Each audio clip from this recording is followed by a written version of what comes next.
Alrighty, Vikings fans. Let's breathe here now. Let's breathe here, guys. Let's breathe here. Oh, man. Yeah, like I say, I'll get to that here in a minute. Don't worry. It's kind of hard to forget at this point, but... Whew. First and foremost, the most important thing. Skol Vikings blow, pack, blow. 24-10, Minnesota Vikings win in their first arguably dominant two-score victory in a very, very long time. And, yeah, I mean, we'll just go ahead and kind of break this down a little bit here. But Kirk Cousins was slinging the ball around the yard today. The Packers' defense, they looked like Swiss cheese out there most of the game. And Jair Alexander getting burnt like toast. I love to see it.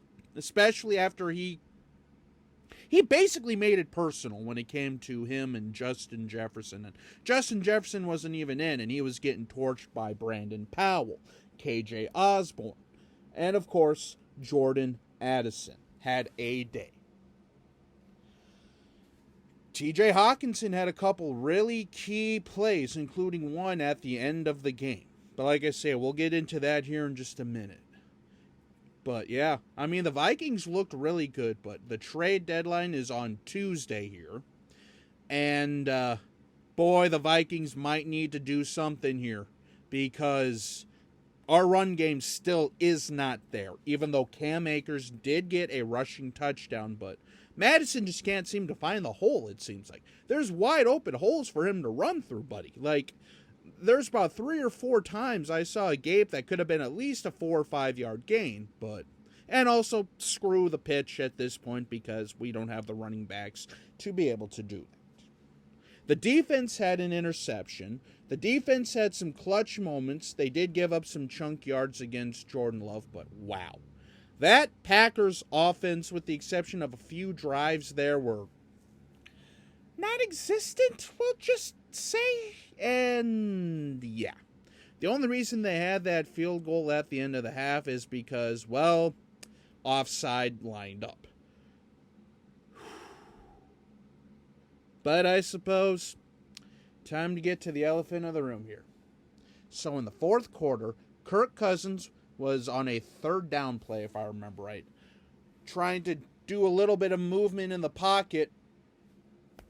Snap. Non-contact ankle injury. Fuckity, fuck.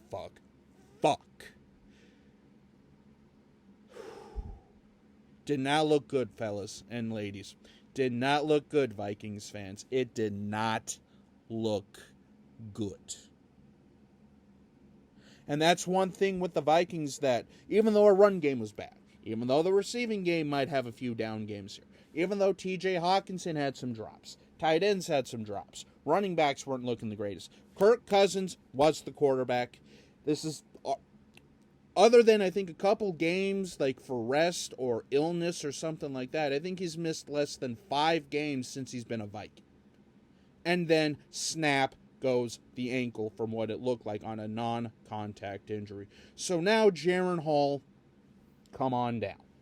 And I was not happy with some of the play calls that Kevin O'Connell did at the end there.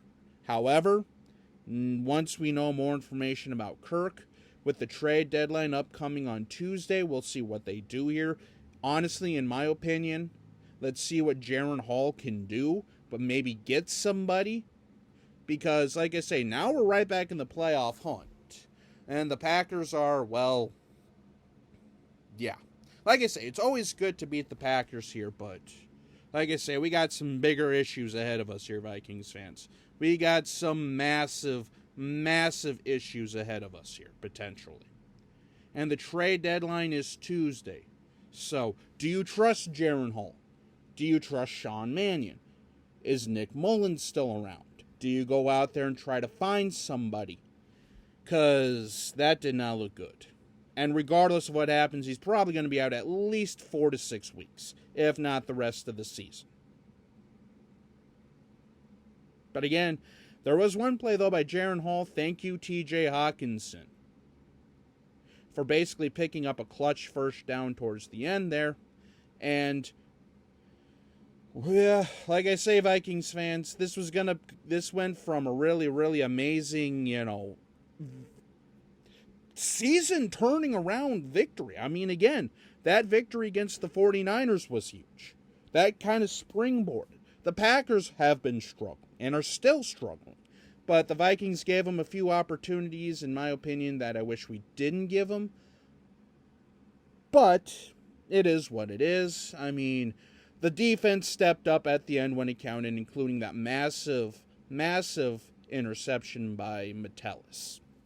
And Cam Bynum almost had a couple himself. Harrison Smith with the big game-ending tackle on Jordan Love's run at the end there. But all I could say is hope and pray, Vikings fans. Hope and pray. And like I say, we'll find out what the Vikings do going into Tuesday. But all in all, though, a win is a win, especially against the hated Packers. But we'll wait and see. It's going to be very interesting next, I'd say, 2 to 3 days or so. But in my opinion, roll with Jaren. Roll with the rookie. See what we have. And see if he can be the guy for potentially the future here. Because in some ways, this injury to Kirk kind of lets us know what we actually have in the backfield. Sort of behind Kirk. What do we need to do, basically? But yeah, this game went from awesome, amazing, excellent to holy shit, now what? In about 2 seconds. But yeah. Vikings number 1 priority, run game. Vikings number 2 priority, quarterback play. Because at what point do you trust Jaren Hall to be that guy? Or do you want to go out there and try to see if you can find someone? Or what's the next course of action there? Thankfully, Jaren Hall will have about a week of practice, so we'll see what he can do, because he does have some mobility, which is nice, which might not be a bad thing for KOC to use more. But we'll just wait and see, Vikings fans. Oh, man. Is what it is. Next man up. Still got plenty of football. Still can get this thing done here, but just another speed bump in, the game of football, basically. So, oh, man. It's about all you can do there. But hey, at the very least, a win is a win. We got the job done. We got the W. Now we'll just go from there. Basically. Yeah, we'll just go. We'll just see. I mean, that's about all we can do. So until we meet again, this is Jacob. Have a good day.